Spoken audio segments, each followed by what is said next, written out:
How are you, buddy? How are things in general, mate? Yeah. A balance of challenge and support as it should be. Yeah. So yeah, lots of really cool things going on at the moment. I'm actually working on a project. I've got two amazing projects that I'm working on. One's helping a friend of mine who's he's a client of mine, and he's got I think I mentioned it to you before. He does AI algorithms, but he's been doing them for 30 years. And with his business, I met Jason at the event. Yeah. He does a bit of that. Yeah. And I talked to Jason what Larry's doing. Larry's just won an award in the FX community for the second best AI plugin in the world. So basically, you start a brokerage account in your own name, and you plug on the broker server. You plug into his AI system, and I mean, I did it last month. I've made 12% on the first month, and I haven't had to sign my money over to anyone else. It's pretty insane. I mean, it does vary quite a bit. There's some months you only make 3% or whatever, but that's probably more than you make in a year in the Halifax anyway. Exactly. Yeah. Yeah. Yeah, but he averaged 11% over the last 12 months. But he hasn't brought anyone in because you can't. Just like I spoke with Jason, you can't publicize this because it's in a grey area as to Yeah. whether it's not really a financial product because you're not asking the people to send money anywhere. Yes. But so it's kind of in a grey area, and so you can't, you can completely, legitimately through personal referrals do it. And it's so interesting because as that opportunity came along, I was also realizing there's a lot of people who are struggling for personal referrals. Yeah. And I have a system and a process for getting personal referrals. And I realized that most people, it's just, and so I'm putting a couple of videos together to help people. Mm. And I might do a more extended course on it as well, but just getting a couple of free videos out there to start with. It's massive. I mean, it's like, so I helped two businesses with it, and it's basically changed their business. I mean, one of them, it's tripled their turnover.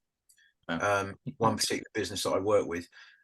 So I'm quite excited about that, and it obviously plays into the other, because that's how I had the conversation with Larry. I said, well, it's a personal referral business. Do you know how to create? No, I don't know. It has got no system, no structure. There's a process, there's a psychology about how you generate personal referrals, and of Yeah. course they're the best leads you can get because from being a marketing expert that advertised leads, agency leads cost money, don't they? Yeah. The one lead that costs next to nothing, it doesn't cost absolutely nothing because you have to put some time in, but it costs as close to nothing as you can get. And the warmest lead you can get is a referral. Yeah. And so it's just obvious to me people are massively underplaying in that area. Mm. And so I'm excited about that, and it obviously plays into the other opportunity I'm working with. Mm. So yeah, that Excellent.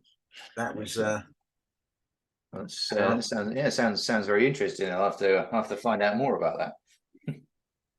yeah. I'll share more with you. I've done a video with Larry to take through the back office what I can, and so Larry's explaining it, Yeah. how it works, and I'm just waiting for Larry to rubber stamp. I only finished editing the video yesterday, Oh. and so I basically, and that's the other thing about getting personal referrals. What people don't use is they're not using videos correctly.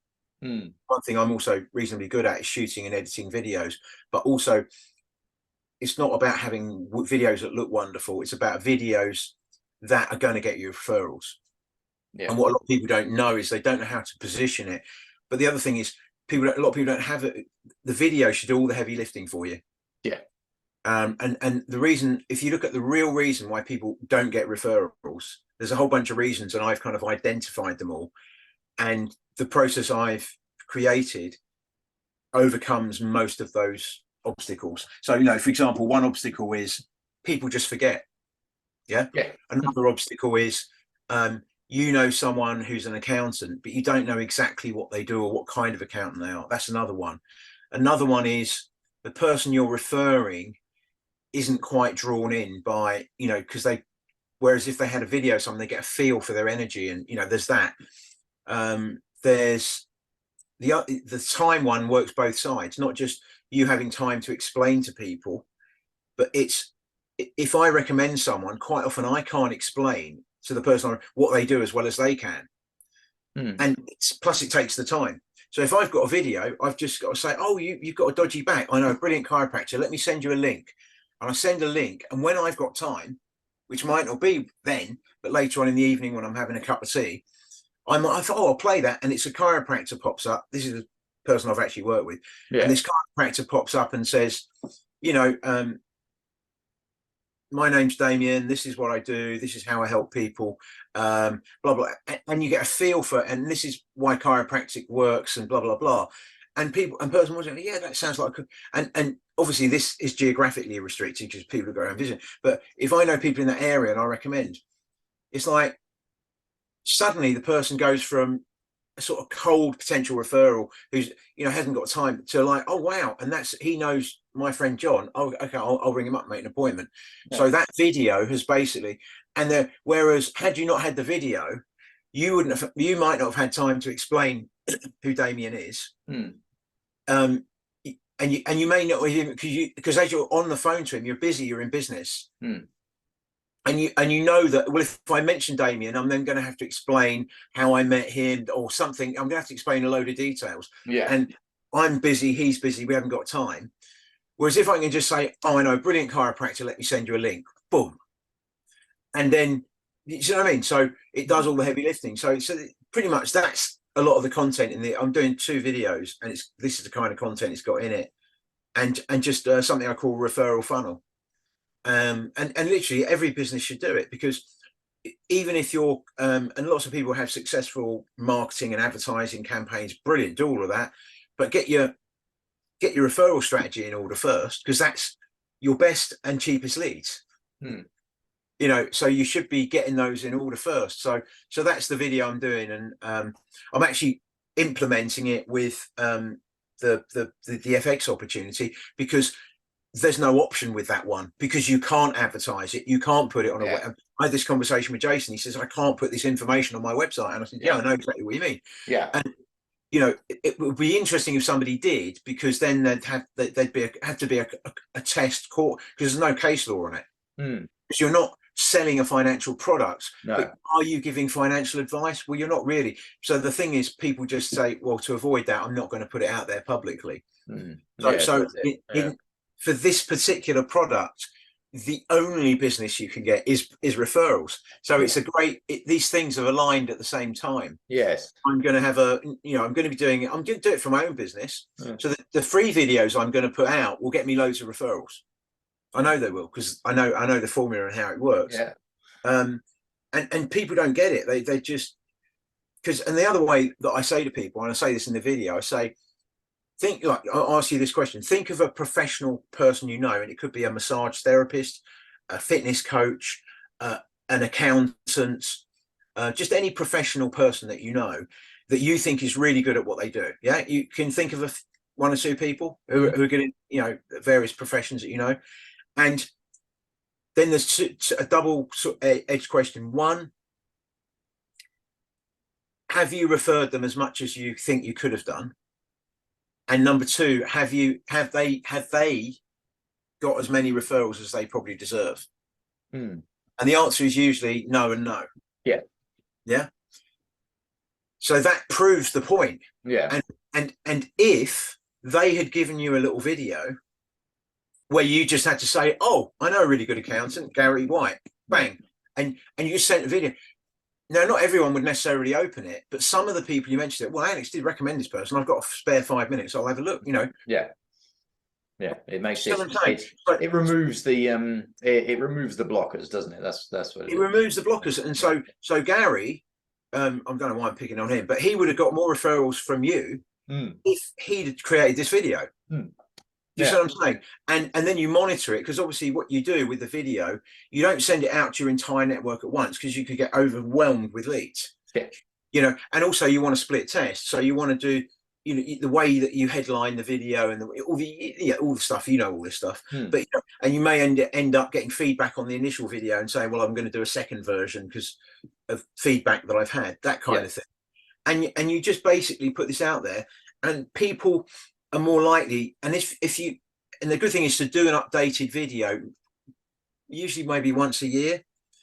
So when you send a new video out, it reminds people, oh yeah, I still know that person.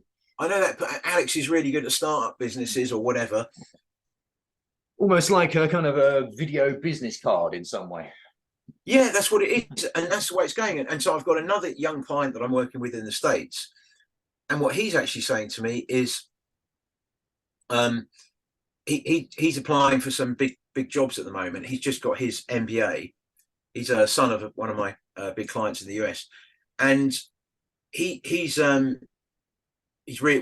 done a lot of mindset work. So he's now applying for jobs that he would never have applied for before. And he's even applying to companies that are not advertising jobs, saying, you need to hire me. So he's shifted his mindset completely. And as a result, he's had people coming back to him saying, oh, can you do a quick video of why you think you can? Because he's done a little, he's communicated them in writing, and they've been asking him to do a video. So it shows you there's a sea change anyway. Yeah. People want to get a feel for who you are. So if they're hiring you for an actual job, they want to, when they have that, video, I've got a rubbish, I'm not in my usual office today, so I've got but if you're, if it was for a job, you'd make sure you were, shirt and tie and all the rest of whatever's appropriate. It might not be that. So if you're certain companies, if you do your research, like engineering AI companies, you don't want to be wearing a shirt and tie for those job interviews, because that's not what they wear. They wear jeans and t-shirts. Okay, they might wear a slightly smarter top, but that's it. But basically, how you come across in the video, in even these really technical jobs, is really goes a long way. And people can now get a job on the strength of a video that they've put out there. So it's no different for referrals. You've got to look at it does all the heavy lifting, and it means you don't have to see. I haven't even gone through. There's loads more reasons why people don't do referrals. So if you get into the psychology, they think they're being too pushy. They might, you might be coming across as a bit pushy. If you know them well, you know them, you've got some sort of relationship with them, whatever the context, how well you know them. If I start telling them about, my accountant Gary, it might come across as a bit pushy or whatever. If I just say, oh, you mentioned something about accountancy there, if you want, I can ping you a video of a brilliant accountant that I know. He's amazing, and he does, I'll email that to you after our call. And that's it, it's done. And they can then do what they want with that. And it's so that there's the pushiness, there's what I'd like to get into to begin with, obviously, mate, is just a little bit of kind of your background, kind of tell us your story about sort of where you've come from, what you've gone through, and how you get to here talking to us about referrals. So my journey was, I started off in the insurance industry and got professionally qualified. I ended up working for my dad's insurance brokerage, and I ended up running that business, and it was sold successfully. Whilst I was on that journey in insurance, I got into personal development, and running a small insurance brokerage as a business was a big eye-opener. I was always into entrepreneurship. My brother is a serial entrepreneur, my dad was, and so I was surrounded by entrepreneurs in my family growing up. I was fascinated by entrepreneurship, and I was fascinated by personal development as well. And the journey I then went on, I spent some time in America with a guy called Tony Robbins, and I became an NLP trainer for a company called SRI Coaching, and we used to coach 90% of Tony's coaches and trainers. For those who don't know Tony Robbins, he's the world's first billionaire coach. So he's the most successful coach in history if you measure it in financial terms. Obviously, there's other criteria. But he's a really amazing person. And so worked with him, I learned a lot, and I came back and then I realized I didn't know anything about computers. This was back in the late 90s. And so I went and did a crash course in computing, and I ended up working on the help desk of the BBC, because the college that I did my course with said, oh, if you want to carry on learning about computers, we can get you a job on the help desk. And it was the money was rubbish, whatever, but I just wanted to learn more about computers. So I went and started working there, because I knew whatever I did in business, I needed to know more about, because I couldn't switch a computer on or off in 1996. And that all changed. I could take a computer apart and put it back together, and I learned the nuts and bolts of computers and networks and things like that. And when I was at the BBC, I got to a point where I thought, well, I want my next business opportunity. And I was looking around, and I just thought, the leadership here isn't inspiring at all. This was BBC Technology that I worked for. And so I decided to push myself as a leader.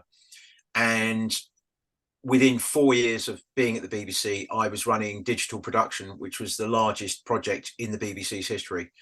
It was a 3-phase project over many years, and I ended up, I'm not going to tell the story here, it's too long, but I ended up from being the project coordinator to managing this massive project. And I learned things about vision and purpose, because that was all lacking. I was working with a lot of very technical people, and there were bun fights between these technical people. The project was stuck. And when I came in, I was able to turn the project around just through doing, basic purpose and vision stuff, getting people inspired, getting them behind a common purpose and a common vision. And I ended up, it was a ridiculous short journey from working on a help desk, helping people fix their mouse, to within 4 years running the largest project and having the most senior IT position in the whole company. And it was even people that saw me to do that journey said, how's that even possible? You needed to have 20 years of project management experience to get that kind of role. And I learned, and it was through, and it was, for me, it was about the mind. I've always been fascinated by business, how businesses are structured and the systems and the processes, but equally by the mind. And what I found is if you're working on both of those at the same time, that's where you get the shift. A lot of people have a really good attitude and mindset, but they make so many technical errors, so many fundamentals. They don't understand margins or profits, and those people are generally, they struggle, but they're more successful than the second category, which is people who have all the technicals, have all their ducks in a line, tick all the boxes, but don't have the mindset. Those people struggle the most, but they both groups of people struggle. So my journey has been working with people to work on both simultaneously, not one or the other. And often I get called in to help some conflict in the boardroom, and I'm looking at the conflict, and I ask them questions about their processes and systems, or their margins, or their whatever, and there's something missing. There's a big piece missing. I think, well, hang on a second, so business for me is, it's both a technical pursuit and it's a mindset pursuit. It's both. And that's kind of my USP. And I love working with startups, because that's where you learn it. I don't just work with startups.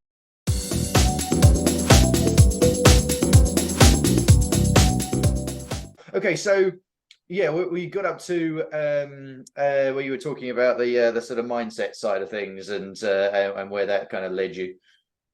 So what I realized is, working in a very technical industry, in the computer industry, IT industry, where I was, on the projects I was working on, we had, people who were codex experts. We had people who, were who did algorithm functions. We had the project I worked on, there was an astrophysicist. There was an expert in the chaos theory. We had really technical people on these projects.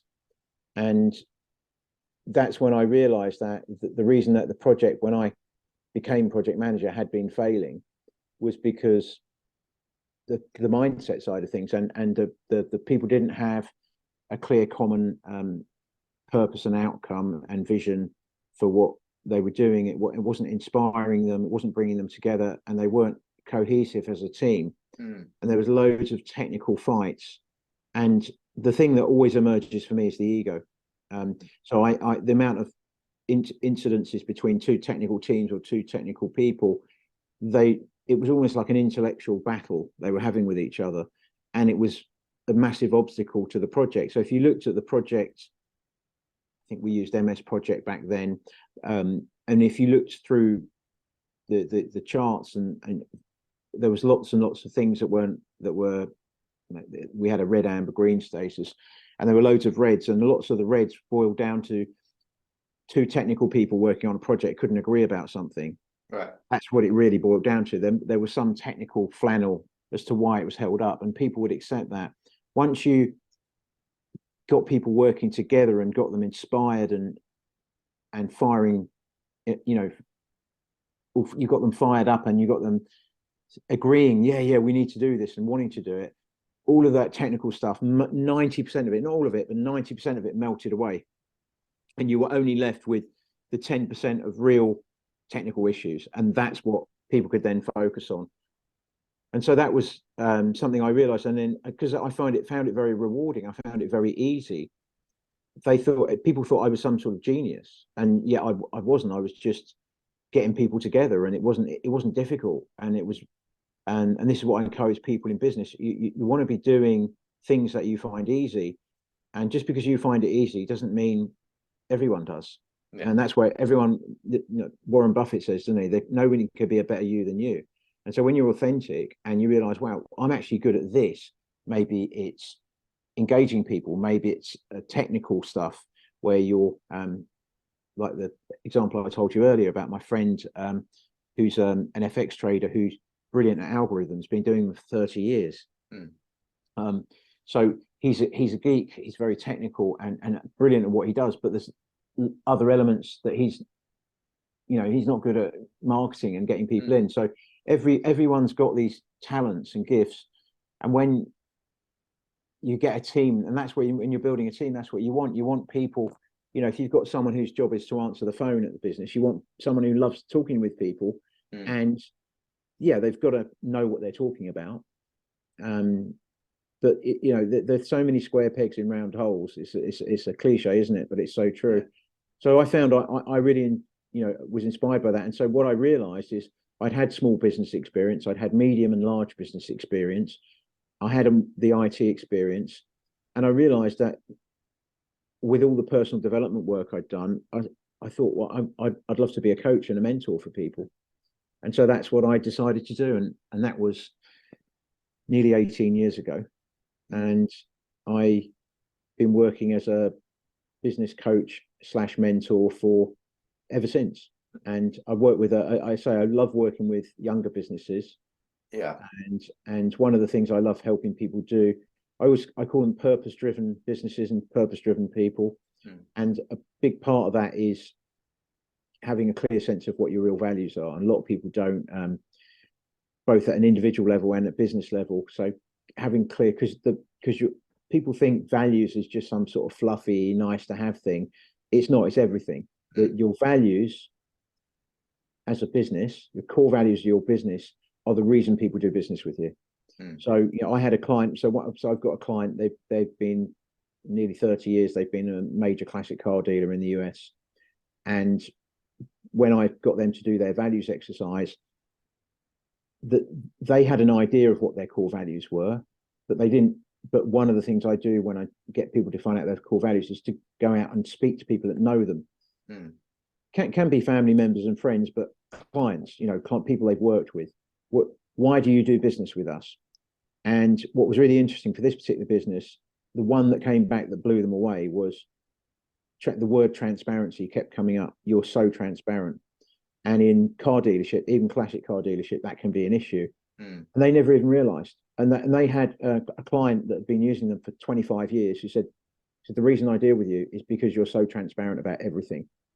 And that's why I keep coming back. And there's loads of other classic car dealers that person could be going to, but they're going to him, his business. And then he realized everyone in his business that works on his team, they're all very transparent people. And they deal in a very transparent way with everything.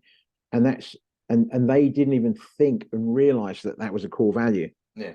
So just by realizing, naturally developed in the business. Yeah, and then they realized that they'd had several bad hires over the years, and those bad hires had been people. I'm just picking on this one. There was 6 core values we came up with, but those 2 of those bad hires had been people who weren't transparent. And so they cost them a lot of money. Yeah. To a bad hire can cost you a lot. You've got to train them up, and there's all the other costs when you get a bad hire. So having a sense of what your real core values are is so important, from the level of purpose to the level of hiring the right people, and even your sales and marketing. You want to convey your core values in your sales and marketing. Yeah. And then you get the right clients. You get the clients that really appreciate in this case, a transparent business. Yeah. And that's what he has. And the clients who don't, that the transparent business is not high, everyone will say, oh yes, it is, but other people have other things that are higher on their agenda, maybe like someone who butter them up and make them feel good. Yeah. That then they might go to a different, but you want clients that are aligned with you on a values level as much as possible.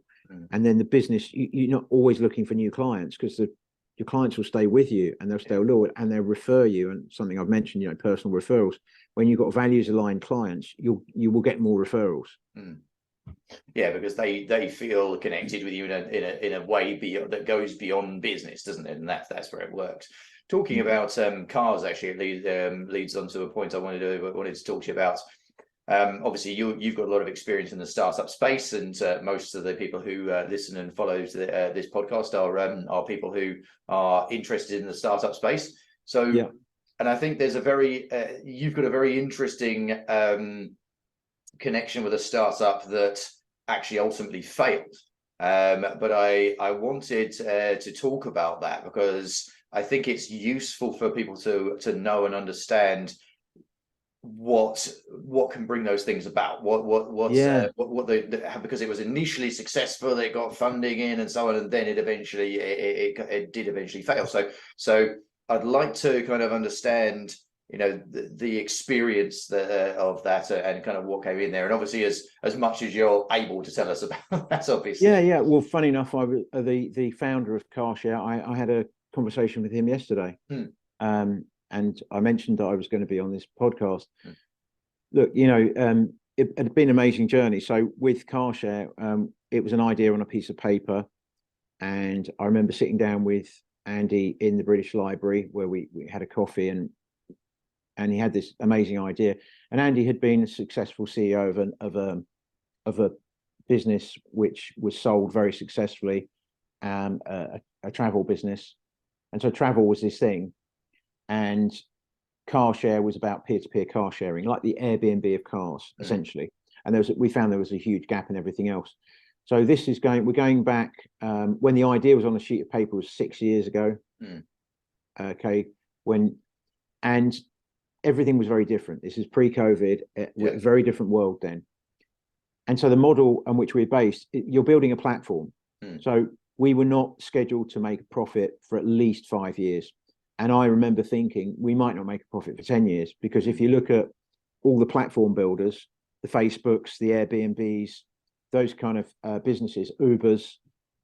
I mean, I don't think Uber's has it made Uber profit still yet? hasn't made a profit. No, I think they're about 2.5 billion in the hole currently. Yeah. So there you go. So that was the landscape because peer-to-peer car sharing wasn't just, you needed a substantial platform. Once you've got the substantial platform, then you're going to make a lot of money. Yeah. And after the business got off the ground, we decided to start from airports, because that was going to be, we're doing tremendously well. And we were like, at a point, we're thinking, wow, we're actually going to we're going to be profitable within 2 or 3 years at this rate, easily. And that's how well it was going at the airports. And then COVID hit, and the airports were shut down. So literally, it didn't matter how good we were at our job, we couldn't operate. Yeah.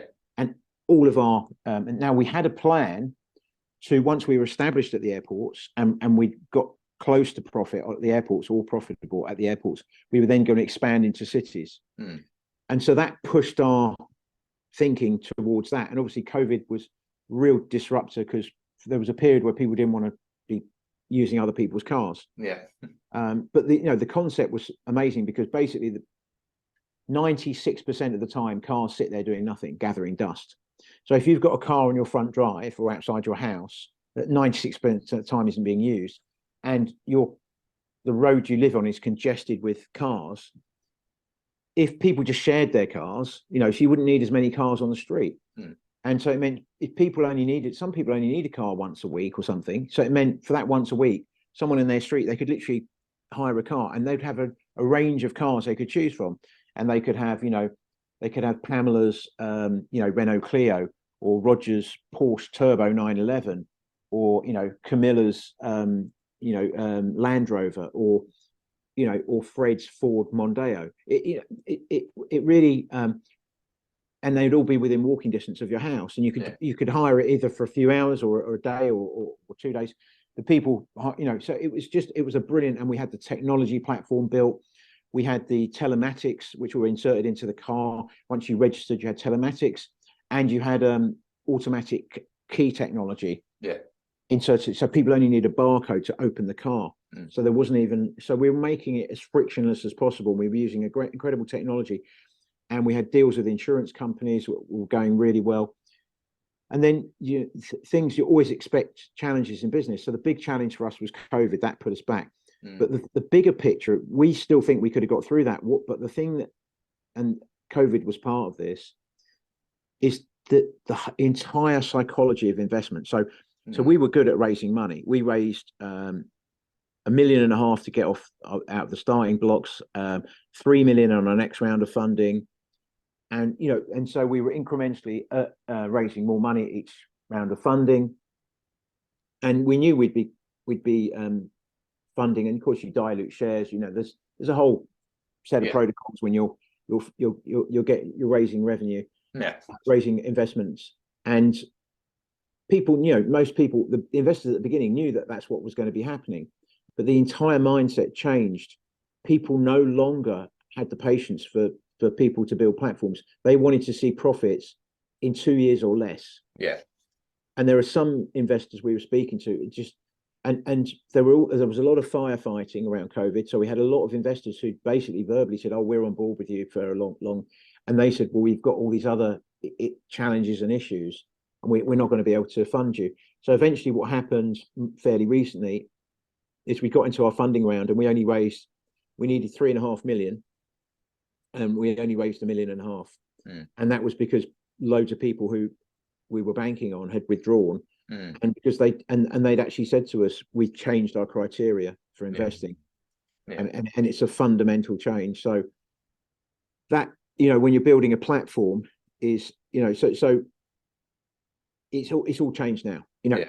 When I'm working with a startup now, we have to have 2 years is the maximum. You've got to be in profit within 2 years. You have to have a plan. You could get away with a little bit. There's no.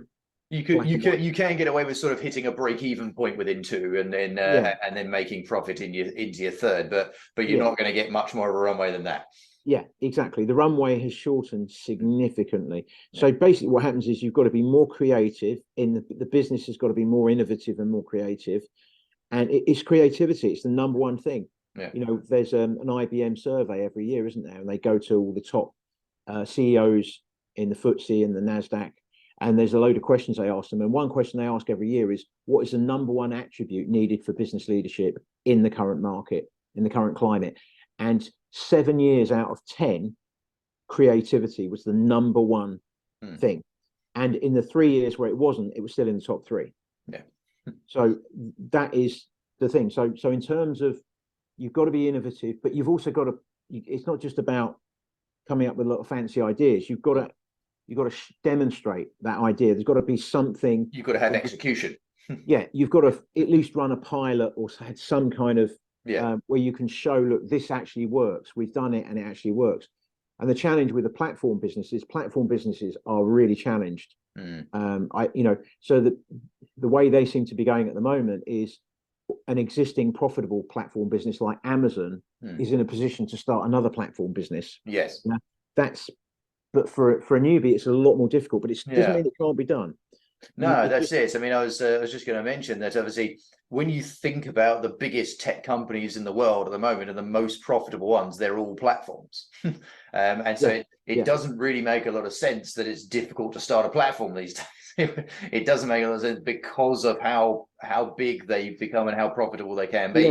Obviously, there's failures, as there always is with everything, but it makes it's one of those ones that we get lots of people coming to us with ideas, and a number of those are platforms, and quite often you'll do the business case analysis for a platform, and you're like, yeah, this market is huge, but it is going to take time to gain a significant enough market share to start making that an extremely profitable business. Now we haven't got the time. Yeah. So you have to be more creative.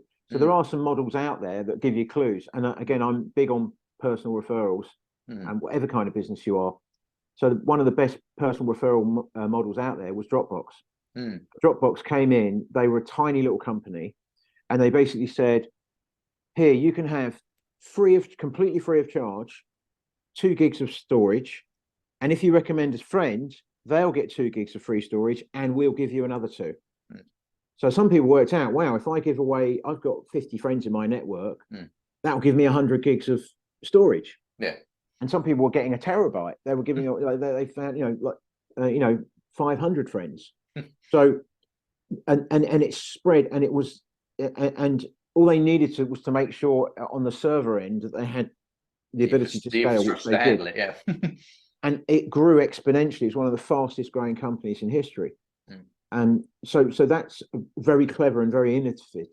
Now, not all companies, can give away 2 gigs of free storage, whatever. There's different, but it's the premise of they were very creative. They didn't have massive financial resources. They were not a big company to start with.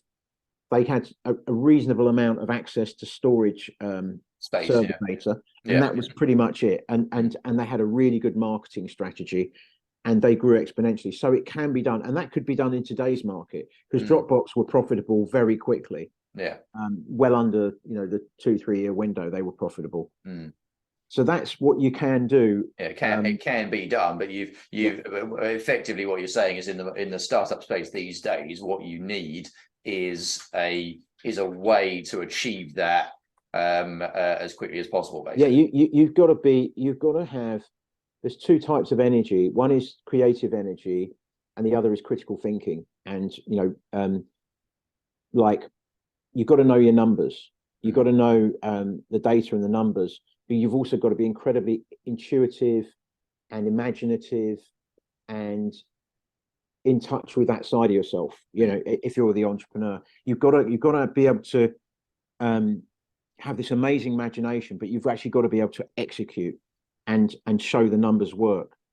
That's the demand. And when I'm working with a startup, there's a lot of people I won't work with, because I believe I can help anyone, but I haven't got enough time to help some people because they're so far off it.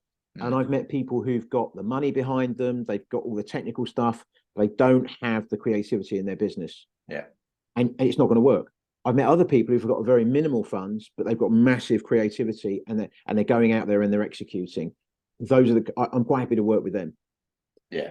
So it's and then we get into the mindset space, and it's people are limited by their own mindset, and their creativity is also limited by their own mindset. And once you believe you can do anything, if you can believe you can do something like what Dropbox did, it's very it's not tangible, is it? No. I want to work with tangibles in business. That's a big part of it. But I also want the intangibles. I want someone to say, yeah, I believe I could be the next Dropbox, and I know they mean it. I know they mean it. Like, I'm a martial arts mindset coach. So you know when people are in fear, when you go into a martial arts competition, you pick up on it. Napoleon Hill wrote the book Think and Grow Rich. Yeah. Best book ever written about money. And when he first wrote it, there's a lady who was a mentor of mine. She's very elderly now, and her husband, who was much older than her, was Napoleon Hill's best friend. And when Napoleon Hill first wrote the book, he got contacted by the publishers And they said, but Napoleon, we love the book, but there's a word in it people aren't ready for. And he said, what word's that? And he said, vibration. So this is the thing. It's a vibe. You know, when people say, oh, I went past this bar and there was a great vibe, I wanted to go in there because it's such a great vibe. Or I went past this place and oh, I didn't like the vibe there. It's real, you know, and people don't. So just like a profit and loss account is real, and what your margins are, and are you covering your overheads, all that stuff's real. But the vibration's real as well. The belief that drives it all, and and as you say, mindset is such a powerful thing. It's the belief element of it, isn't it? You know, the belief is what actually drives you to achieve it. It's actually there's the poem, I think it's actually in that book. But it's all about the belief, and I think the last couple of lines of it are sooner or later he who wins is he who thinks he can, and it's such it is very powerful because it's absolutely true. It's you know, if you think you can't do it, then you're pretty much right, and if you think you can, then there's a very good chance you're right as well. And I know that because I personally had to go through a lot of mindset growth work of my own, and I was definitely in a space not all so long ago where I didn't personally believe in what I could achieve personally as well, and it took a lot of work there, and there was a particular book that I read there that really helped me, and although it's not really about belief, it actually helped me kind of deal with the things that I wasn't believing or wasn't framing necessarily right, and then that changed the way that I thought about things to get me to believe it. And that was 12 Rules for Life, the Jordan Peterson one. That was that book that it's a really good book. It's a great book. I mean, and you know, so for me, one thing Tony Robbins taught me many years ago was there's no failure, only feedback. And in fact, you know, success is just something that happens amidst a lot of failure. So you've got to have a mindset where, you know, there's another mentor of mine, Roger Hamilton, and he says, well, make sure you fail forward. So when you fail, you don't lose the farm, but you fail forward. So you just get back up and you keep going, and that's the thing. And it's there's as much to learn. When I work with people, all I say to them is, you're going to make some mistakes. You know, if you're working with me, you will make a lot less mistakes because I've seen so many mistakes my own. You know, I've worked with so many people who've made so many different types of mistakes. So you will make, and sometimes just, you know, and I know from my own, I've had a mentor, Keith Cunningham. He said to me once, never invest in something more than you can actually afford to lose. Imagine before you make the investment, imagine you've lost all that money. How is your life changing, and how do you deal with it? And that one piece of advice that Keith Cunningham, if you've ever read a book called Rich Dad Poor Dad, most people don't know this. He is Rich Dad. Keith's in his 90s now, right? He's an amazing, another great mentor that I've had. You know, and that one piece of advice saved me fortunes. Saved me absolutely fortunes over the years, and it saved fortunes of some of my clients. Although at the same time, you know, there is the opposite, you know, argument of that in terms of if you're launching if you've got a new startup idea and you're going to launch a new startup, you do have to sometimes risk, you know, highly in order to bring that around. You sometimes do need to put all your eggs into a single basket and just make it work because you have to, and I think look, there's a lot of I mean, I'm talking about more when you're investing in others. I think if look, investing in yourself is different. So I always thought this about horse racing. I thought it's a mug's game to bet on a horse and a jockey, whatever, but I thought if I was the jockey and I was involved in training that horse in those circumstances, then I might bet on the horse. Because I've got control. So you're absolutely right. But investing, I'm talking about when you're investing in where you've got no power or control. You're putting the power and control into something else. But you still, you know, risk management is a big thing as well for entrepreneurs. All the entrepreneurs I work with, I'd say, are optimistic by nature. And rightly so. And I am as well. But you need to, if you're not doing it yourself, you need to have a partner or someone in the business who's a little bit and you've got to appreciate that some entrepreneurs get wound up by someone who says, well, what about this and what about that? You can't afford to be that person. You have to be that optimistic person who takes that advice on board and say, okay, maybe they've got a point. How do we mitigate that risk? Yes. You can't eradicate risk, but you can definitely mitigate it. Yes. And yes. you know, a classic thing is, you know, I've seen people run a really expensive marketing campaign that's flopped. And I say to them, and I've come into the business and say, hang on, you've got a massive hole in your account of £1 million. You run this massive marketing campaign. Did you run a pilot? No. It would have cost you 20,000 to run a pilot. Instead, you've done this amazing market. You put £1 million into it, and it's been a flop.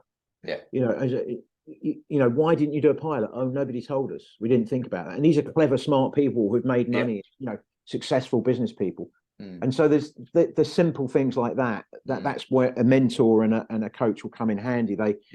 They'll point those kind of things out to you.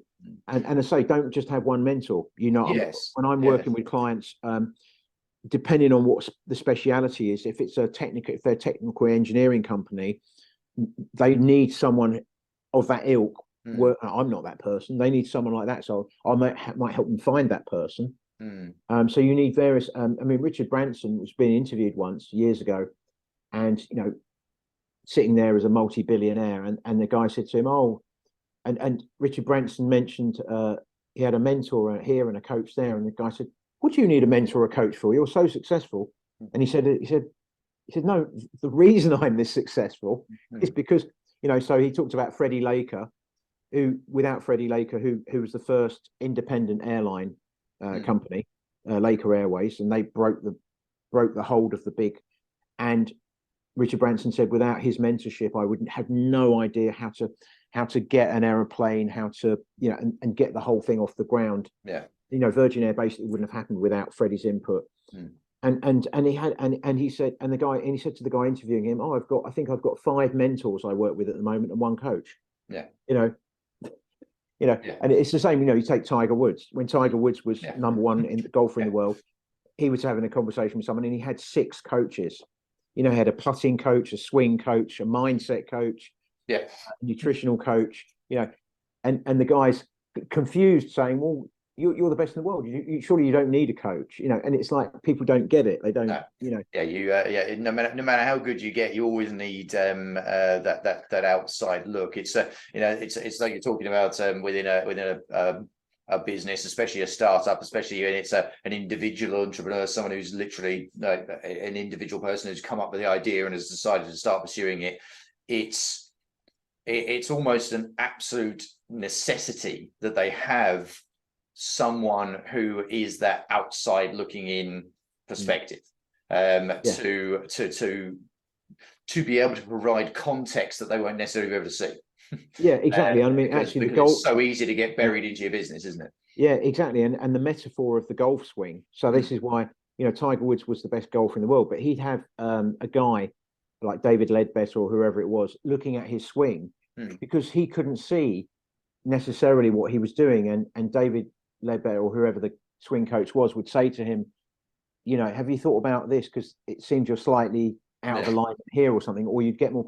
And Tiger was going, oh, right, okay. Because he would. Now, David Ledbetter was not a better golfer than Tiger Woods, but he was able to see from a different, just as you're, it's a very similar metaphor for business. In fact, any, you know, no one, if you go to the Olympics now, you actually, it's the athlete and the coach. You know, it's almost like, I don't know, you know, because the original Olympics, people would coach themselves, wouldn't they? But now you can't do it. And so having this guidance and this input, and a lot of people don't realize the difference between a coach and a mentor. Just for a lot of people who are not sure, a coach primarily asks questions, will use metaphors to get you to see the way forward from where you are. A mentor has been there, done it, got the t-shirt, and can give you actual direct advice. You know, like Freddie Laker did for Richard Branson with aircraft. I know how to buy aircraft, how to recondition them, all that kind of stuff. And so you can get really good specialist advice. So yeah, sometimes we need a coach, sometimes we need, I actually do both, because obviously I've run my own businesses before. But I don't do everything. There's loads of areas of mentorship where I work with someone and say, you need a mentor. There was one the other day, and I said, they're getting a franchise together, these guys. I said, you need somebody who's actually run a franchise as a mentor. Yeah. And so they're looking for someone at the moment who's got franchise running experience. It's quite interesting, because I think one of the things that I've got from customers of ours that I deal with, and our clients when we speak to them, is that one of the things they like is that we make them as an entrepreneur feel less alone. That's obviously what it is, and it's lonely at the top. Yeah, we're almost their business partner in a lot of ways. We're kind of coming in, and we're sitting alongside them and helping them through it. And and people really do need that. As you say, it's extremely lonely at the top, and especially if you're somebody who's never, because we have quite a few entrepreneurs on our books who are people who have never run their own business before. They're people who have literally been doing a job or working in a particular industry or so on for a long time, and then they've landed upon something that they know is a great idea. They've decided to take that leap of faith to go and do it, but they are swimming out into the ocean alone, and so they do feel much better when they've got someone there alongside them, guiding them and helping them, and being that leaning post for them, and providing that outside context. Yeah, I mean, it's I think it's really about how you frame these things, because if you look at, you're absolutely right that if you're doing something brand new, whatever it is, it's gonna, quite often in life, like if you take your child swimming for the first time, you don't put them in the pool by themselves. They have a teacher, a coach. I mean, maybe you're holding them or whatever. They're not alone. But if you imagine what it was like before you'd ever gone swimming and gone into a swimming pool, it does feel, if you've never had a business before, that's how it feels. It feels, because the reason you were okay when you went swimming is probably because there was someone holding you, one of your parents, or you had a swimming teacher. And so even when you were learning to swim, there was always like a swimming teacher, and there was someone there. Try and imagine having to get into a swimming pool by yourself and learning to swim by yourself without any help. That's how it can feel as a business owner. It really can, and it's pretty scary. But when you've got people around you, so that's okay. We've been there. We know that's fine. Don't worry about this. That happens all the time. Look out for that.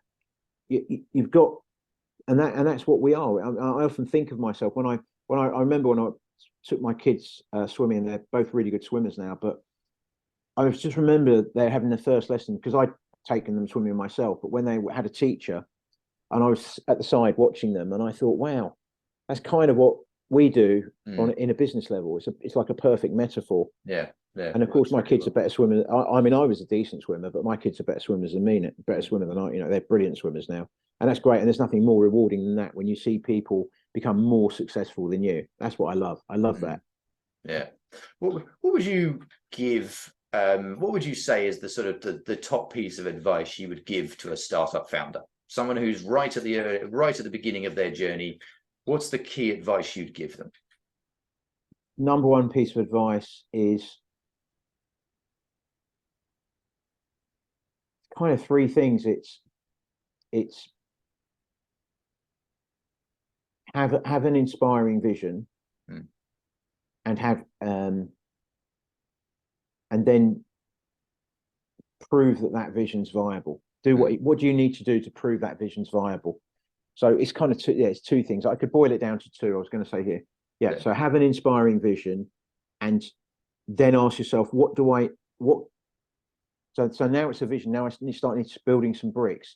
And if I can prove, right, whether it's running a pilot, doing a survey, I mean, I've got the 7 fundamentals of business startups that I do with people. And that includes, I think I've shared them with you before, but it includes a whole bunch of stuff, but having a purposeful, inspiring vision of what you want to do with the business, and because in that sits all your outcomes, and all what do I see, what value do I see myself giving to other people? That's the part of the vision. So you've got to have that vision, and then you want to then say, well, how do I prove that? What can I do? Yeah. Whether it's on whatever scale I can do, and that's why I say platforms are challenging to do that with, because you've almost got to build the platform before you deliver it. Yeah. But you can get people's feedback. You can say to people, and a lot of people don't do enough market research. It's one of the areas that people fall down on. Yeah. And just speak to people you know. You'll have enough people in your network to get feedback on most things. You know, if this product was available, how would you feel about it? And how would it need to work? And that's the minimum requirement. Now, if you can actually then run some sort of a pilot, and get even more evidence, and the more evidence you build that the vision works, the more people are going to, you'll get investors, then you'll get mentors and other people wanting to help you. Yeah, if you can show that it's something beyond an idea, that's where it goes. Yeah, because you're right. The idea is essential, and some people are. That's where they're at. You've got to demonstrate the idea is going to work in reality, and then obviously, you know, if the vision's inspiring enough, you will follow through. That's what's going to get you up every morning and get people engaged with you and all that kind of stuff. Yeah, absolutely. Well, that's great. That's a good place to end it. Thank you very much for coming on. Got through the technical issues in the end, and sorry about the technical issues. So I don't worry. By the time I've edited up, no one will know any different. They're all fine. At some point, your background will just simply change, and no.